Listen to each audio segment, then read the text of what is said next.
Okay, so I'm going to try something a little bit different today, which is a walk and talk about the Seven Planes meditations, the Seven Planes.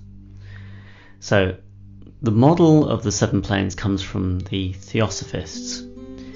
And remember that there are many models of reality, so you don't want to take any model as truth, any model of reality as truth. However, the basic idea they had was that the universe can be considered through 7 lenses. And so if you put it that way, where one lens, when you look through, shows you the physical world and the etheric. So the etheric is the energy that goes through the meridians in some traditions called chi or prana. And these energetics, the etheric builds the meridians, the chakra, the aura. And so when people who are psychic look at the body, they don't just see the physical body, they see all these energy flows happening. And you could argue whether that's real or whether that's not real. But what's interesting about any kind of map is that when many people have the same map, then it's not about truth, but whether it points to something like it is going on. So the Indians and the Chinese independently built meridian maps. And the Indians call these nadis, and these subtle structures that support the physical. And so that's the first plane or the first layer of reality, the thing that you see when you look through the lens of the physical or etheric. This is what shows up in your experience. So the second layer or plane is called the astral, which is not quite the same. You might have heard of the astral plane and astral traveling. But this actually, in this system, refers to the emotional body. So if you consider, you can take your attention, you can switch it from the physical to the emotional. And then you see different objects, right? Which is objects of consciousness. When you turn your lens of your awareness and your consciousness onto your emotions, then you see or you experience your emotions in your awareness, in your consciousness. And if you ask the question, what are you feeling? When you have to do something, you have to do something with your attention and your awareness to answer that question. And so that's the astral level. And then beyond that, we have what's called the mental causal. The next plane is called the mental causal. And so that would be the realm of thoughts. And if someone asked you the question, what are you thinking? Then you have to do something with your attention, right? Most people, they move their attention to their head or around the head area, because we've been taught that thoughts happens in our brains, or that something like it might be going on. But as far as you know, your thoughts happen wherever your attention goes. So when you ask the question, what are you thinking? Let me know your thoughts. You have to move your attention somehow, somewhere, in order to answer that question. And so as you do that, what comes to you back as objects of consciousness is thoughts. And those are within that realm. And so these are the first 3 layers or planes of existence. But within the third one is the mental causal. And in that causal realm, this is really a level you might call beingness or stillness or presence. It's that state when all the emotions settle down, all the thoughts settle down, all the body sensations settle down, and you become much more aware of this present background field of stillness, which is what we call the causal. And so those are the first 3 layers, or planes we might call them. So you've got the physical etheric plane, and then you've got the astral plane, and then you've got the mental causal plane, which is the third plane. And these pretty much make up what we might call the separate human body, the individual self. However, we've still got 4 planes to go.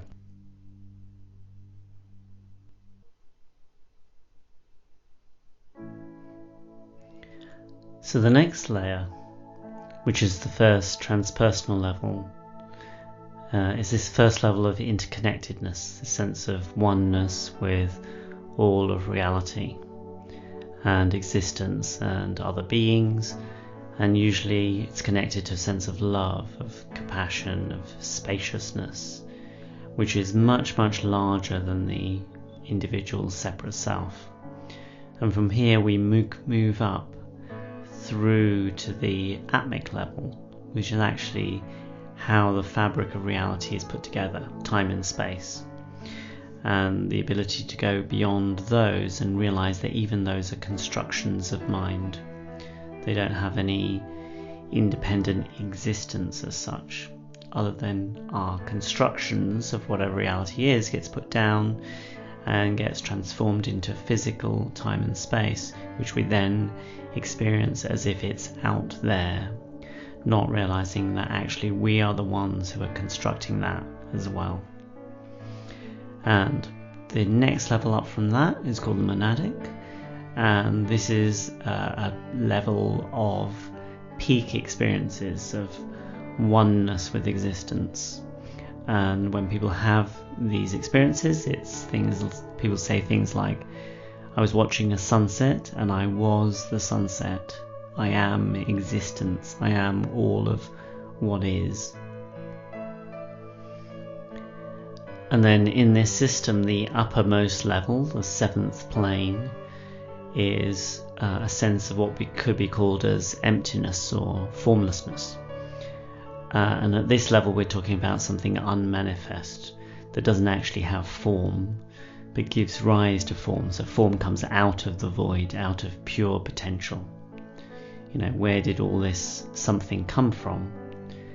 And what's posited is that it comes from nothing, right? And then at some point it's actually realized that even that is a construction of mind, even though it's not anything as such. Now, all of these planes are described as if you're moving up through these levels. However, as you saw in this experience, as I pointed out, each one, you can actually take your attention or move your attention and put it on that particular layer or level, and then that's what reveals a different experience. But it's better to think of these things as happening concurrently, simultaneously. Holographically is one way you might describe it. And therefore these planes or levels are not actually places to visit, although you can quote unquote visit them from certain states of consciousness and think of it like that. However, the meditation that's attached, that the exercise that you can go through, actually takes you through that journey and up through the planes of existence. But what's really happening is that your attention and your awareness is being directed to attend to the different planes. And that doesn't mean you're traveling from here to there. It's more like you're looking around a room and saying, okay, what are all the red objects in the room? What are all the flat objects in the room? What are all the soft objects in the room? And of course the room itself doesn't change, but what comes to mind in your awareness changes. And so here's the description for the meditation. But before I get there, these 7 planes, and the suggestion from this system of meaning from the Theosophists is that each one is split into 7 sub-layers or subplanes. And that actually all of it, all 7 planes and all of the subplanes within those planes are a frequency spectrum. And so right at the bottom, the physical is the most dense and the slowest vibration. And then moving up, you can think of emotion as feeling a little bit less solid, more rarefied than the solid physical world. And then thoughts are a little bit thinner or more ephemeral.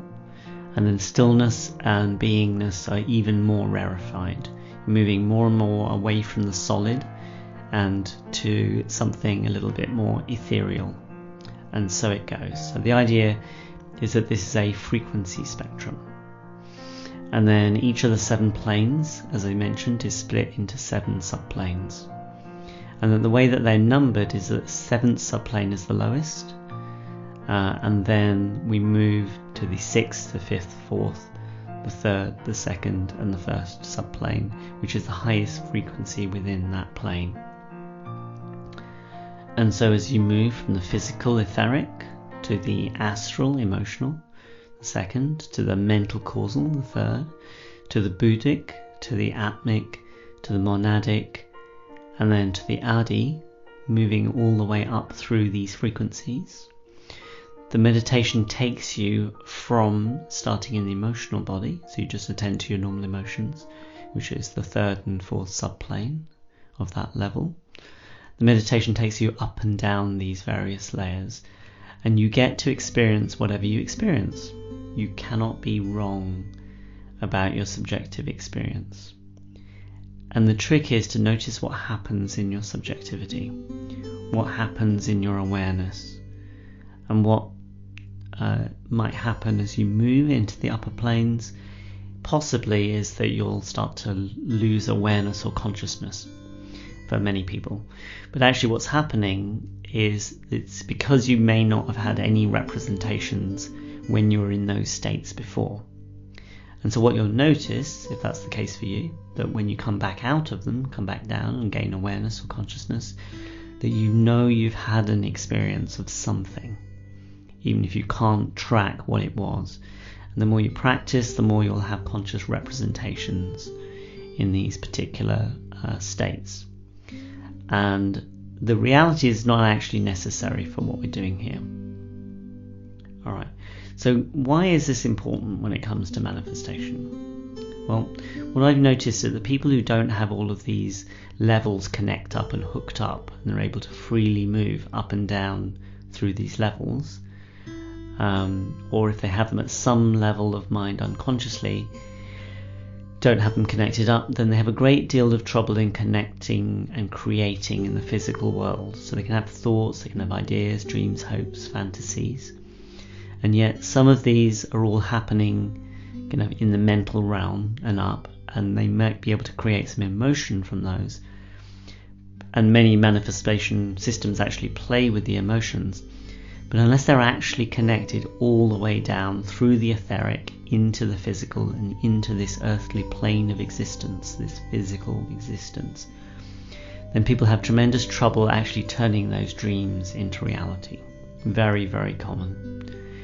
And so what this particular meditation does is it creates that integration, a smooth stream of connection up and down through the levels, so that you can go from totally unmanifest, pure potential where ideas pop up from who knows where, and then through planning and having feelings and then creating plans and the motivation to get those things done, and through taking actions in your physical body in some way, shape or form, either speaking or typing or calling or talking to people, through to taking actions that are actually needed to manifest your dreams into physical reality.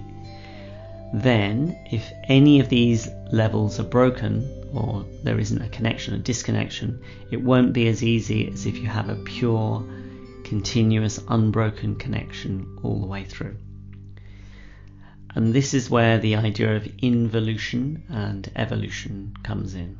So, evolution is the process of going from the physical through the stages, and you'll all probably have heard of, in the spiritual circles, heard of the ascending path. So in spirituality, maybe they're looking to know themselves firstly as physical beings, physical bodies, then into the more subtle realms and subtle energies, then through to a causal being. These are actually the three bodies in Buddhism, through to the non-dual.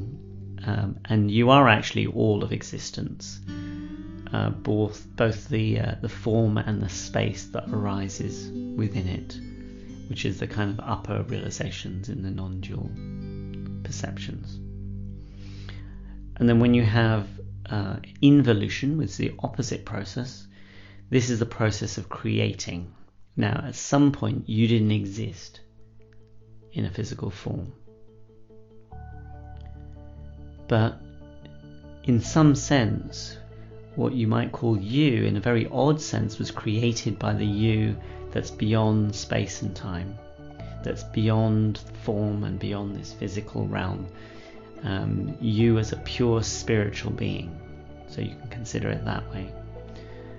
You might have wondered, I wonder what it's like to have some physical experiences down there. I better make a body so I can have those experiences. And because body exists, a whole bunch of blueprints already exist on how to create a body that you can call being at home, right? So then housing ourselves into the physical body and deciding to come into this existence. And it's a way of talking about things, but you created a body. So you might say that process, you were a glint in your mother or father's eye, through to becoming a manifest person is perhaps the most amazing creation or act of creation that you've done, act of manifestation that you've done to date. And so because you've already done this most challenging act of manifestation to create yourself, you can now use that same process to create whatever you want.